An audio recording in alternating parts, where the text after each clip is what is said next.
آفت طبیعی و یا آتش زنی بر قصدانه. نخست وزیر روسیه دیمیتری مدودوف به دادستانی کل و کمیته تفتیشات دستور داد که تفتیش کنند سوختار در جنگل های سیبیر چگونه آغاز شد.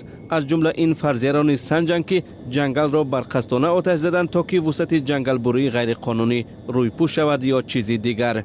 ضمناً به صفحه آتش نشانها حربیان هم جلب شدند.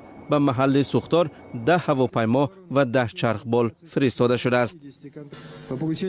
با سپارش سرفرمانده عالی قوه‌های مسلح و آتش نشانی در ولایت کراسنویارسک جلب شدند.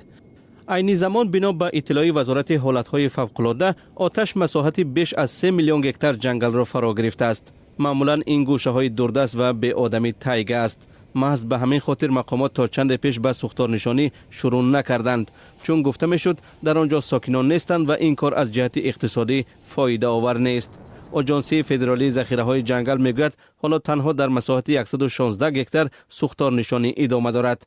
مقامات به سوزش حدود 3 میلیون هکتار جنگل باقی مانده تنها مشاهده میکنند. مقامات میگن رد و برقی که به جنگل خشک شده زد سبب سر زدن سوختار شد. در اداره گرین پیس در روسیه میگن عمق مشکل در تغییرات اقلیم است. به تاکید آنها مقامات وقت را تلف دادند و در آغاز سر زدن سوختار به خاموش کردن آن نپرداختند که در نتیجه وضعیت از نظارت بیرون شد.